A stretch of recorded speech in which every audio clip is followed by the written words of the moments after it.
नमस्कार, हरियाणा न्यूज देख रहे हैं आप और मैं हूं आपके साथ विनय चौधरी। बहुत स्वागत है आपका हमारे खास कार्यक्रम 24 का रण में। लोकसभा चुनाव में अब ज्यादा समय नहीं बचा है। इसी कड़ी में चुनाव में आपको बता दें, लगातार हम देख रहे हैं कि सियासी घमासान बढ़ता जा रहा है। चुनावी बेला में जहां सत्ताधारी बीजेपी की तरफ से 400 पार का नारा दिया गया है, तो वहीं विपक्षी दल सरकार पर निशाना साधते हुए जनता को लुभाने के लिए बड़े बड़े वादे कर रहे हैं। तो हमारे इस खास कार्यक्रम में दिन भर में क्या कुछ राजनीतिक खबरें रही हैं, इनसे आपको रूबरू करवाएंगे।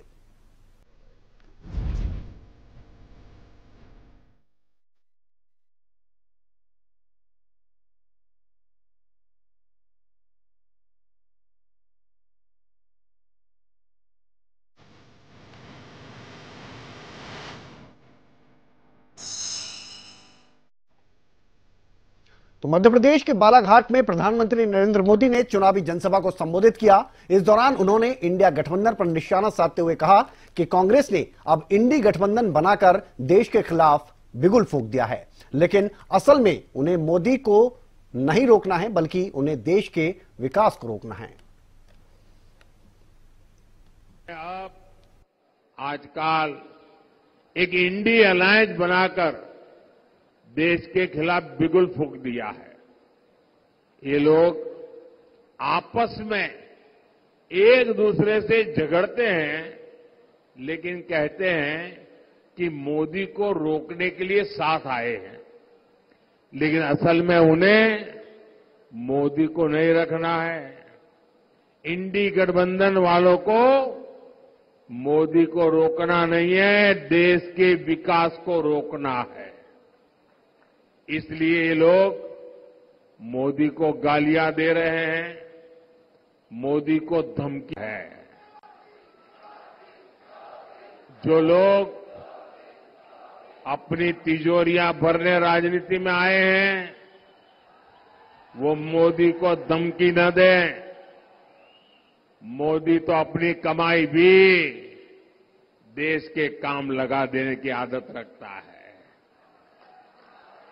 मैं एमपी की धरती से बताना चाहता हूं, मोदी भक्त है महाकाल का।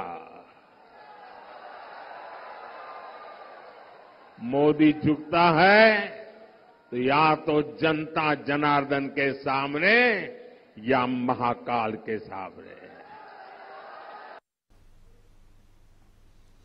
उधर पूर्व केंद्रीय मंत्री चौधरी वीरेंद्र सिंह ने कांग्रेस में वापसी कर ली है। 10 साल बाद उन्होंने कांग्रेस ज्वाइन की है एक बार फिर से। और आपको बता दें कि पूर्व विधायक और उनकी पत्नी प्रेमलता भी कांग्रेस में शामिल हुई हैं। वहीं कांग्रेस में शामिल होने के बाद चौधरी वीरेंद्र सिंह ने कहा कि कांग्रेस बीजेपी की सोच में काफी बड़ा अंतर है। और मैं आपसे दावे से कहता हूं कि इस देश में करवट बदल रहा है मतदाता। 52 साल हो गए इस धंधे में। अच्छा ज्योतिषी बन सकता हूं मैं। हाँ, राजनीति का ये बदलाव है, ये राजनीतिक दल या राजनीतिक नेताओं की वजह से नहीं, ये इनके कुकर्मों की वजह से, इनकी गलत नीतियों की वजह से। मैं आज भी ये बात कह रहा हूं कि मेरी कांग्रेस में वापसी, लेकिन मैं जिस पार्टी में 10 साल रहा हूं उसके लिए भी कभी घटिया बात नहीं करूंगा। इस राजनीति को बंद करना चाहिए। इस देश में जो घटिया बात करते हैं, जिनकी सोच इस बात से है कि हम अपने ऊपर वाले को खुश कैसे करें। मैंने ऊपर वालों को नाराज करके राजनीति की है। हाँ, तो ये जो वास्तविकता है, इससे भारतीय जनता पार्टी तो कोसों दूर है। और कोसों दूर इसलिए है कि उनका किसान प्रेम, उनका गरीब प्रेम मैंने बहुत नजदीक से देखा है। इसलिए कह सकता हूं मैं, प्रेम नाम की चीज नहीं है। तो इनका तो ग्लिसरीन ला ला कर रोए ये गरीब के लिए और दूसरों के लिए। इनसे उम्मीद मत रखो। वहीं कांग्रेस में शामिल होने के बाद चौधरी वीरेंद्र सिंह ने हरियाणा न्यूज से भी खास बातचीत की और बहुत सारी अहम बातें उन्होंने जनता के सामने रखी। अभी कांग्रेस कांग्रेस में शामिल हुए हैं, कैसा महसूस करें सर? घर वापसी हुई है, विचारधारा की वापसी हुई है। एक्सप्रेशन सब कुछ कह रहा है सर आपका। सही है, विचारधारा की वापसी इसलिए हुई है कि प्रजातंत्र मजबूत रहे, हमारे जो कहने की अभिव्यक्ति की जो परिभाषा है संविधान में भी, वो भी मजबूत रहे, तो हमारा एक स्वस्थ हमारा पार्लियामेंट्री डेमोक्रेसी जिसको बोलते हैं, वो मजबूत रहेगी। अगर इन मूलभूत चीजों से कोई हटके काम करेगा तो देश के लिए हित में नहीं है। मैनिफेस्टो की बात करें तो अब आपने कहा कि वो मेरी मैनिफेस्टो हो गई है, उस पर क्या कुछ कहना है? क्योंकि भारतीय जनता पार्टी लगातार आरोप लगा रही है। भारतीय जनता पार्टी का काम ही आरोप लगाने का, कुछ पॉजिटिव कम से कम भले लोगों को ये चाहिए जो उनकी निगाह में ये जो जिन शब्दों का वो इस्तेमाल कर रहे हैं, ये प्रजातंत्र में शोभा नहीं देता। आपने क्या किया, आपका क्या घोषणा पत्र होगा उसकी बात करो। हम अपने घोषणा पत्र को लोगों में लेके जाएंगे। These are the people who would say whether we are on the right track or we are on the wrong track, and everybody in this country has this, कि वो ये कहेगा कि जिस तरह भारतीय जनता पार्टी का जो एक ऐसा आडंबर है, उससे निकलने का प्रयास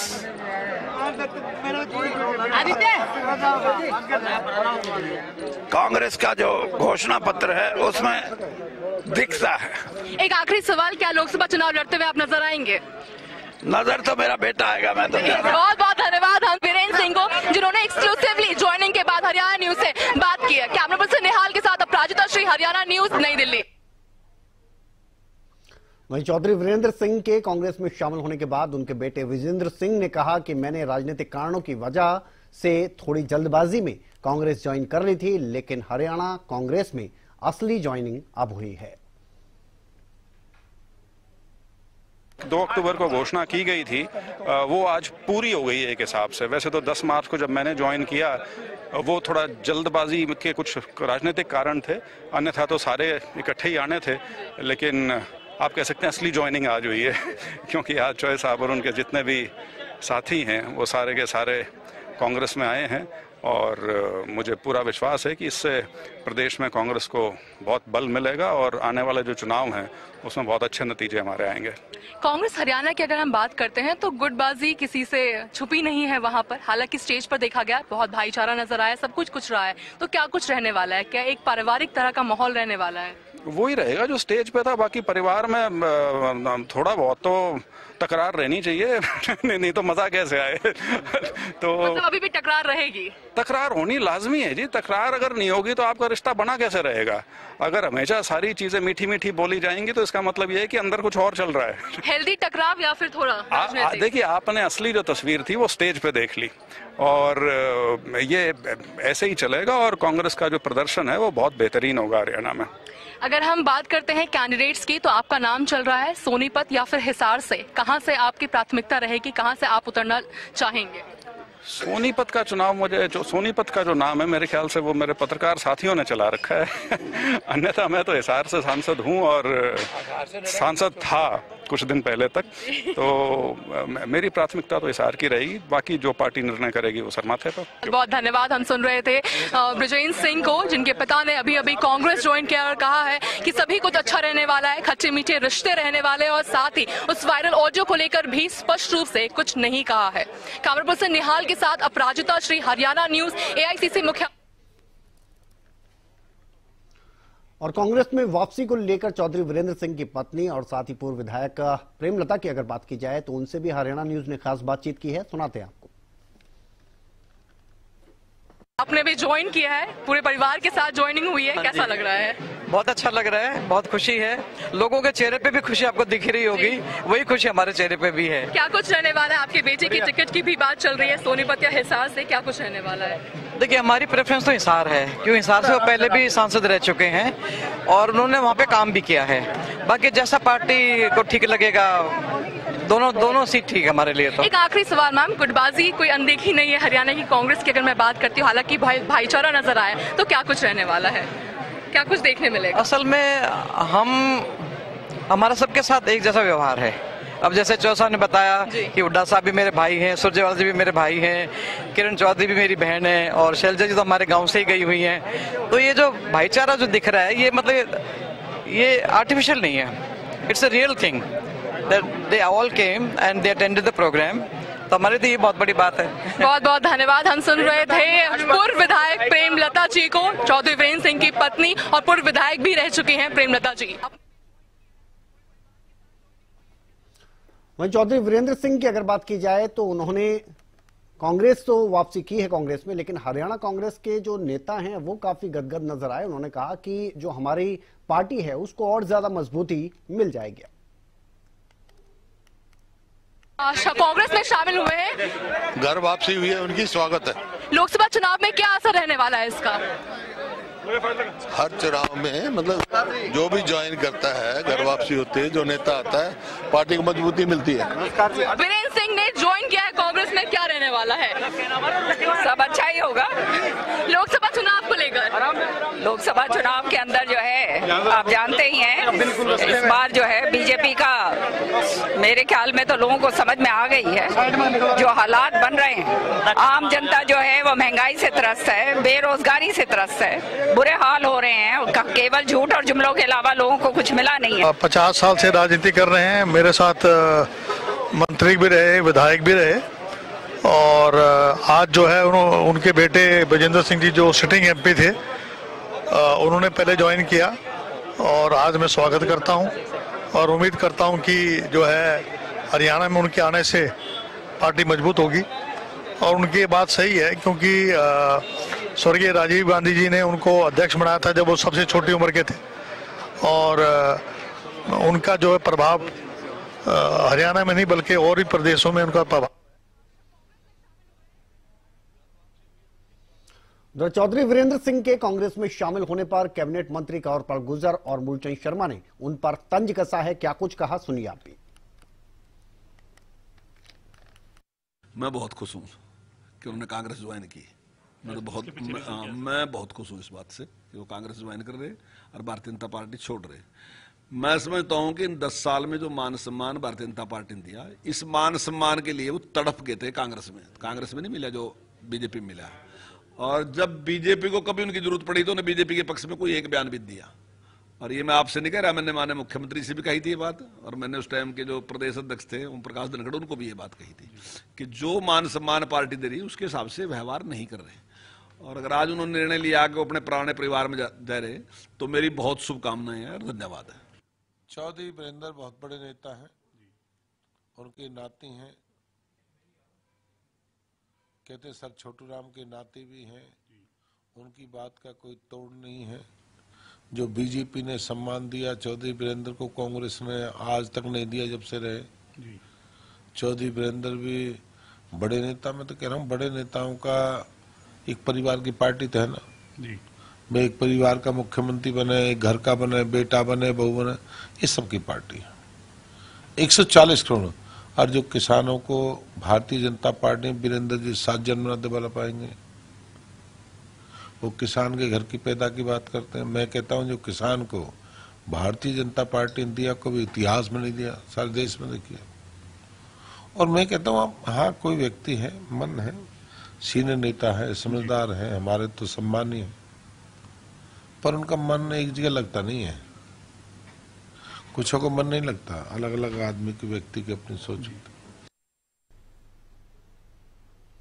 उधर चौधरी वीरेंद्र सिंह के कांग्रेस में वापसी होने पर पूर्व गृह मंत्री अनिल विज का बयान भी सामने आया। उन्होंने ये कहा है कि कांग्रेस में जाने से उन्हें और कांग्रेस दोनों को नुकसान ही होगा। देखिए अब उनके पल्ले कुछ नहीं रहा और पूरी तरह से इनको पार्टी ने मौका दिया, अवसर दिया सब जगह पर, लेकिन अब वो एग्जॉस्टेड है, पूरी तरह से फिनिश हो चुके हुए हैं। वो जा रहे हैं कांग्रेस में, जाएं, कोई फायदा नहीं होगा, कांग्रेस को भी नुकसान ही होगा। उधर कांग्रेस नेता रणदीप सुरजेवाला की मुश्किलें बढ़ती नजर आ रही हैं। चुनाव आयोग की तरफ से सुरजेवाला को नोटिस जारी किया गया है, जिस पर 11 अप्रैल तक शाम 5 बजे तक जवाब मांगा गया है। आपको बता दें कि रणदीप सुरजेवाला ने एक विवादित टिप्पणी की थी। मथुरा से बीजेपी की प्रत्याशी हैं हेमा मालिनी, उनको लेकर एक विवादित टिप्पणी की, जिसके बाद आपको बता दें कि हरियाणा महिला आयोग की अगर बात की जाए, उनकी तरफ से भी नोटिस भेजा गया था और अब यहां पर चुनाव आयोग ने इस मामले पर संज्ञान ले लिया है, जवाब मांगा गया है।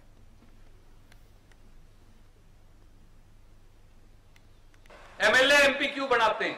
ताकि वो हमारी आवाज उठा सके, हमारी बात मनवाए, इसीलिए बनाते होंगे। कोई हेमा मालिनी तो है नहीं जो ये बनाते होंगे, फिल्म स्टार तो है नहीं। हम तो हेमा मालिनी जी का भी बड़ा सम्मान करते हैं। क्यों? धर्मेंद्र जी के ब्याह रखी है बहू है हमारी, परंतु ये फिल्म स्टार तो हो सकता है कोई। हम लोग जो है, मुझे या गुप्ता जी को इसलिए आप बनाते हैं कि साहब हम लोग जो हैं आपकी सेवा कर सकें।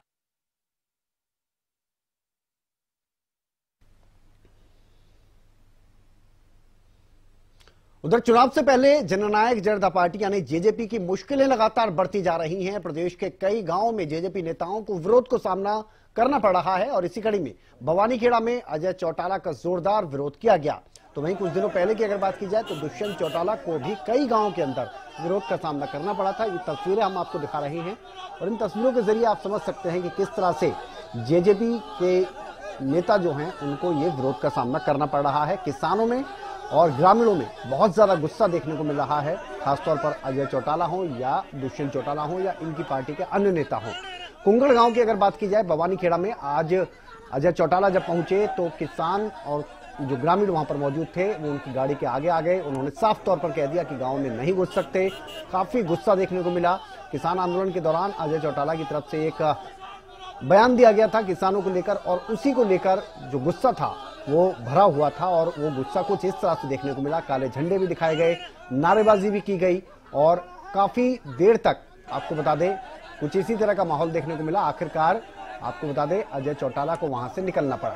इससे पहले के घटनाक्रम की अगर बात की जाए तो दुष्यंत चौटाला जब नारनौल के नाडा गांव पहुंचे थे वहां पर भी कुछ ऐसी ही तस्वीरें सामने आई थी और दुष्यंत चौटाला को एक बार नहीं कई बार, ये 3 तस्वीरें जो दिखा रहे हैं इसमें ज्यादातर दुष्यंत चौटाला को ही विरोध का सामना करना पड़ा। इससे पहले की अगर बात की जाए तो 2 अलग अलग और गांव थे, वहां भी जब पहुंचे, चाहे वो गामड़ा गांव की आप बात करें या फिर खानपुर सिंधड़ गांव की बात करें नारनौल में, तो विरोध का सामना करना पड़ा था और इसी तरह से वापस लौटना पड़ा था।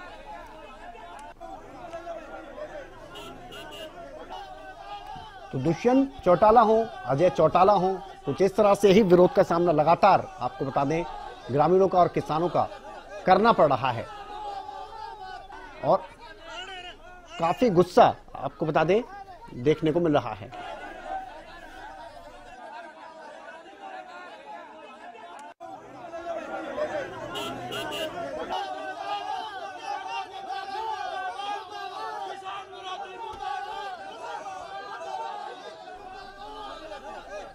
तो ये 4 तस्वीरें, इन तस्वीरों के जरिए आप समझ सकते हैं कि जेजेपी को लेकर कितना गुस्सा लोगों के अंदर है और किसानों के अंदर है। किसान की अगर बात करें तो किसानों का साफ तौर पर कहना है कि अनदेखी की गई हमारी और अब आगे हम नहीं चाहते कि वो किसी भी तरह से हमारे पास आए। ये खास तौर पर कुंगड़ गांव में आपको बता दें अजय चौटाला को कहते नजर आए, जो किसान थे या ग्रामीण थे। उनकी तरफ से आपको बता दें अजय चौटाला ने कोशिश भी की कि वो किसी तरह से इनका गुस्सा शांत करें, लेकिन वो जो गुस्सा था वो शांत नहीं हो पाया और वापस लौटना पड़ा अजय चौटाला को। और कुछ ऐसी ही तस्वीरें पिछले कुछ दिनों से लगातार सामने आ रही हैं। नारनौल के नाडा गांव की ये तस्वीर, इसके अलावा खानपुर सिंधड़ के गांव की तस्वीर दिखा रहे हैं, गामड़ा गांव की भी तस्वीर आपको दिखा रहे हैं। आज अजय चौटाला जो जेजेपी के अध्यक्ष हमारे गांव में आए हुए थे, जिन्होंने किसान आंदोलन में किसानों को बीमारी बताया था और ये कहा था कि ये कानून जो लागू कर दिए सरकार ने वे वापस नहीं होते। किसानों ने आंदोलन करके उन कानूनों को भी वापस करवाया और वही आदमी आज गांव में आए हुए थे, इसलिए हमने उसका विरोध किया और हमने अपने किसान आंदोलन में जो 750 किसान शहीद हुए थे उन शहीदों की याद में आज अजय चौटाला की गाड़ी को वापस वापिस बैक करके वापिस जाने के लिए मजबूर कर दिया और उनको काले झंडे दिखाए। हमारा न्यूनतम समर्थन मूल्य का कानून और वापिस करवाने के लिए और जो अजय मिश्रा टहनी ने किसान हुए याद करते हुए आज पूरा चौटाला को यहाँ से वापिस हमने इसकी गाड़ी को वापिस किया और उसके खिलाफ नारेबाजी की और उसको ये दिखाने की कोशिश की ये किसान है ना, किसान कुछ भी कर सकता है। और ये किसान ने आज जो अजय चौटाला को सराखों में बैठाया था, उन्हीं किसानों ने आज इसी अजय चौटाला को उल्टे पांव जाने के लिए मजबूर कर। इसका जहाँ भी हमारी ताकत है, जहाँ की संयुक्त किसान मोर्चा की ताकत है, जहाँ किसानों की ताकत है, वहाँ इसका विरोध किया जाएगा और इनको गाँव में नहीं घुसने दिया जाएगा। तो जेजेपी की मुश्किलों की हम बात कर रहे हैं, मुश्किलें लगातार बढ़ती जा रही हैं। बड़ी खबर का रुख कर लेते हैं इस वक्त की बड़ी और अहम खबर। चुनाव से पहले जेजेपी को एक और बड़ा झटका लग गया है, बैक टू बैक झटके लग रहे हैं जेजेपी को। और अब यह सामने आया है कि एक और नेता ने पार्टी छोड़ दी। जेजेपी के प्रदेश महासचिव रमेश गोदारा ने पार्टी को अलविदा कह दिया है, जननायक जनता पार्टी को अलविदा कह दिया है। यह बड़ी खबर। रमेश गोदारा की अगर बात की जाए तो उन्होंने जननायक जनता पार्टी को छोड़ दिया है प्रदेश सचिव के तौर पर।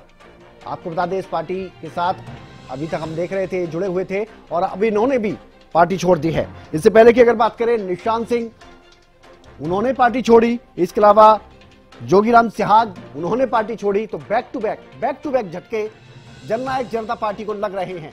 अब रमेश गोदारा की तरफ से भी पार्टी को अलविदा कह दिया गया है। प्रदेश महासचिव रमेश गोदारा, जखोरखेड़ा की अगर बात की जाए तो उन्होंने जननायक जनता पार्टी को छोड़ दिया है। लगातार मुश्किलें बढ़ती जा रही हैं और ये मुश्किलें ऐसे समय में बढ़ रही हैं जब बिल्कुल सर पर हैं लोकसभा चुनाव, और ऐसे में ये परेशानी। रवि कालीरामन हमारे साथ जुड़ गए, हमारे विशेष संवाददाता चंडीगढ़ से। रवि, लगातार देख रहे हैं कि एक के बाद एक झटके लग रहे हैं, एक और ये बड़ा झटका, क्या वजह कुछ बताई गई है कि क्यों छोड़ रहे हैं ये?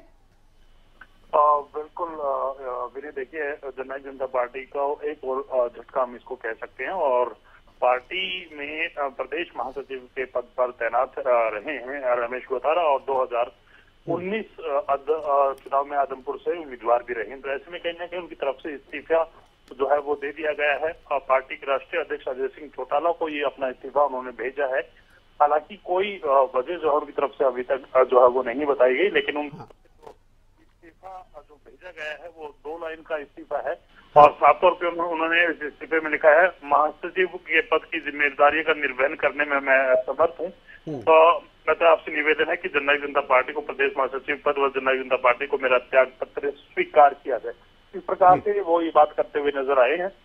लेकिन जब से ये उठापटक शुरू हुई, यानी कि 2024 के लोकसभा चुनाव का बिगुल बजा है, उस समय से ही पार्टी में लगातार इस प्रकार के इस्तीफे हैं वो लगातार देखे जा रहे हैं। प्रदेश अध्यक्ष की अगर बात की जाए निशांत सिंह, उनकी तरफ से इस्तीफा दिया गया है। उसके साथ साथ दर्जन भर ऐसे इस्तीफे हैं जो कल और आज में जो है कहीं ना कहीं जननायक जनता पार्टी के तमाम नेताओं की तरफ से दिए गए हैं। जी रवि, ये तो बहुत ज्यादा मुश्किल है जेजेपी के लिए और अब लोकसभा चुनाव बिल्कुल सर पर है। ऐसे में आप किस तरह से देखते हैं? लगातार बैक टू बैक देख रहे हैं हम, झटके पर झटके लग रहे हैं। नेता जो है, बड़े नेताओं से लेकर छोटे मोटे जितने भी नेता हैं, कार्यकर्ता हैं, वो जननायक जनता पार्टी को अलविदा कह रहे हैं। तो देखिए, जब भी इस प्रकार की स्थिति जो है कभी किसी पार्टी में आती है तो निश्चित तौर पर उस पार्टी का बुरा दौर जो उसको कह सकते हैं। इसी प्रकार से 2019 का विधानसभा चुनाव हुआ था जब जननायक जनता पार्टी और एनएलडी अलग अलग हुए थे, तो इसी प्रकार की स्थिति एनएलडी की उस वक्त हुई थी। और जिस प्रकार से तमाम नेता एनएलडी छोड़कर जननायक जनता पार्टी में वापस आ रहे थे, उसी प्रकार से आज जननायक जनता पार्टी के तमाम नेता पार्टी को छोड़कर अलग अलग जो दल है उनमें जा रहे हैं। तो ऐसे में कहीं ना कहीं इस प्रकार का जब भी कोई समय आता है तो निश्चित तौर पर उस पार्टी के लिए सबसे बड़ा कहीं ना कहीं दौर होता है, सबसे बुरा दौर उसको हम कह सकते हैं। तो वो बुरा दौर अब जननायक जनता पार्टी का जो है वो शुरू हो चुका है। जी बिल्कुल। और रवि, जिस तरह से आप भी बता रहे हैं कि ये जब से चुनावी बिगुल बजा है तब से लेकर अब तक बैक टू बैक हम देख रहे हैं कि यहाँ पर कुछ इस तरह की खबरें जेजेपी से जुड़ी सामने आ रही है। लेकिन आप अगर शपथ ग्रहण की भी बात करें, क्योंकि आप तो वहां मौजूद थे, हमने देखा, तब से ही मुझे लग रहा है कि ये परेशानियां शुरू हो गई हैं और तब ये एक कहीं ना कहीं इशारा मिल गया था कि आने वाला जो समय है वो जेजेपी के लिए और बुरा हो सकता है। बिल्कुल देखिए विनय, अगर बात की जाए तो जब 2019 का चुनाव हुआ था, जब जननायक जनता पार्टी की तरफ से भारतीय जनता पार्टी को सरकार का समर्थन करने की बात जो है जननायक जनता पार्टी द्वारा की गई थी, तो उसके बाद से ही करीब 2 साल के बाद से ही कुछ नाराजगियां जननायक जनता पार्टी में देखने को मिलती थी। हालांकि बहुत जल्द दादा गौतम जो है वो नाराज हो गए थे। शुरुआती साल में ही दादा गौतम जो है वो नाराज हुए क्योंकि उनको मंत्री जो है वो नहीं बनाया गया था। उसके बाद लगातार वो नाराज है, पार्टी विरोधी बातें जो है वो लगातार करते हुए नजर आए। इसके बाद की अगर बात की जाए रामनिवास सुरजाखेड़ा, वो लगातार नाराज नजर आए। जोगीराम सिहाग जो है वो कहीं ना कहीं बीच बीच में नाराज हुआ नजर आए। ईश्वर सिंह की अगर बात की जाए, देवेंद्र बबली की बात की जाए, तमाम वो विधायक थे जो कहीं ना कहीं पार्टी से नाराज काफी टाइम से नजर आ रहे थे। अब पार्टी कहीं ना कहीं सरकार के साथ नहीं है, यानी कि गठबंधन टूट चुका है। तो उसके बाद से बिखराव जो है, बिखराव की स्थिति लगातार देखने को मिल रही है। अगर कल और आज की बात की जाए दिने तो करीब दर्जन भर के आसपास, यानी कि करीब 12 से 13 लोगों ने अपने इस्तीफे जो है वो पार्टी को भेज दी है।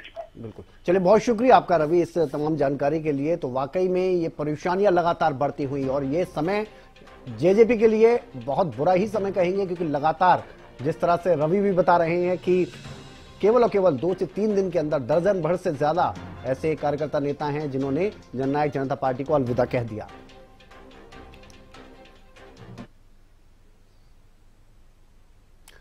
चलिए 24 करण में फिलहाल इतना ही। आप बने रहिए हरियाणा न्यूज के साथ। नमस्कार।